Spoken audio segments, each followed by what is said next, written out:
The emergency lights flickered down the empty hospital corridor as Joyce rushed towards the patient's room. Her sneakers squeaked against the polished floor, the sound echoing ominously through the cavernous halls. Joyce twisted the brass doorknob to room 312, but found it locked from within. "Hello?" she called, rapping her knuckles on the faded wood. "Mr. Jenkins, are you all right?" Only silence greeted her. Joyce frowned and dug in her pocket for the ring of keys. The lock turned with a rusty grinding and she pushed inside, eyes scanning the dark room. Empty. Joyce flipped the light switch, but the bulb flickered uselessly. Her heart sank as she surveyed the rumpled sheets twisted around the empty bed frame. A chill crept up her spine. It wasn't like Mr. Jenkins to wander at night. He was near comatose from his latest round of chemo. Joyce hurried to the nursing station to call Dr. Harris. "Room 312 is empty," she said breathlessly into the receiver. "Mr. Jenkins is missing." Dr. Harris listened with a weary frown.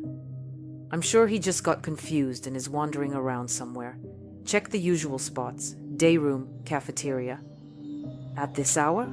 pressed Joyce. She had hoped for more concern from the veteran doctor. Dr. Harris sighed. "Joyce, St. Mary's sees its share of odd occurrences. Don't work yourself up into a state. I'll check the security tapes in the morning, see if we can't find where the old coot got off to." He hung up without another word.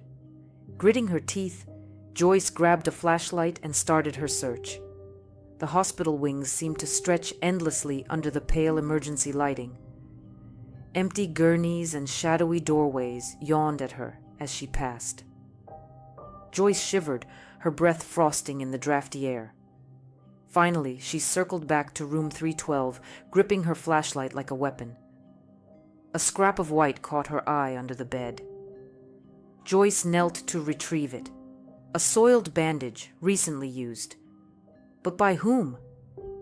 She scanned the walls with her light and froze. Scratched deeply into the plaster were letters scrawled with hasty, jagged strokes. "It sees in the dark." A creak sounded behind her, and Joyce whirled with a gasp. But the corridor was empty. She was alone with only the howling wind and her rapidly beating heart for company. Pushing down her rising panic, Joyce resolved to get to the bottom of tonight's strange events.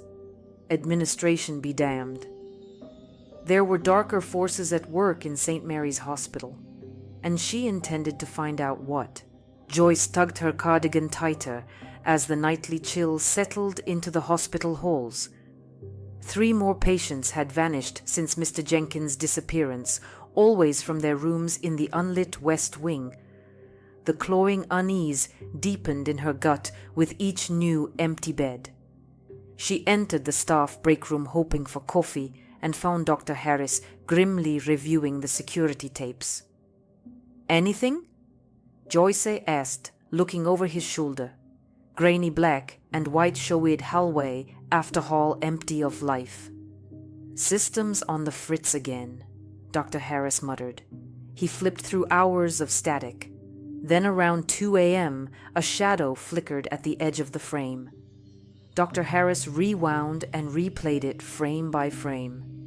A hulking blur of darkness skidded across the shot with unnatural speed, too fast to make out features. A chill raced up Joyce's spine. What the hell was that?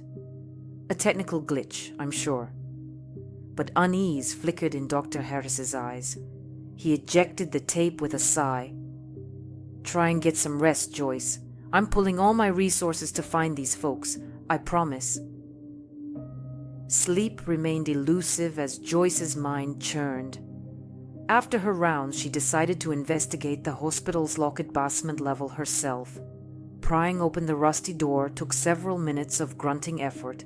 Dust choked the cramped stairwell as she descended into the depths, flashlight wavering.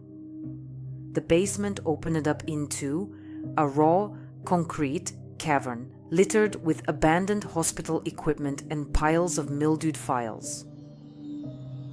Joyce crouched to examine them, Patient records from St. Mary's early days over a century ago. Back then, it was an asylum infamous for its inhumane treatments, lobotomies, electroshock, restraints. The attending doctor's notes described patients morphing from human to animal under the torture, souls lost to madness. A cold horror clutched Joyce's heart as she realized this place's history was far darker than she had known.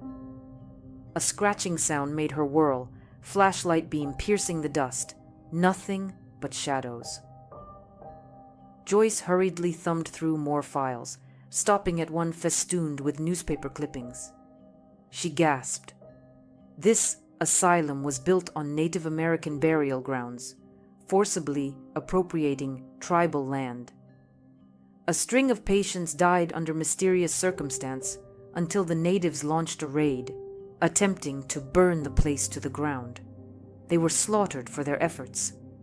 Joyce shuffled to translate the clippings in the tribe's dying language. A curse, calling vengeful spirits to haunt the asylum forever. Her hand flew to her mouth. It can't be. A guttural shriek split the basement silence. Towering shadows lurched and slithered between the piles, approaching with slow, sure strides. Joyce bolted for the stairs, the howls and scraping sounds of pursuit echoing behind her. She slammed the door shut on scraping talons and collapsed against it, gasping. Whatever was hunting St. Mary's, it had found her at last. Thanks for listening to this story. Put a like and subscribe to the channel so you don't miss new stories.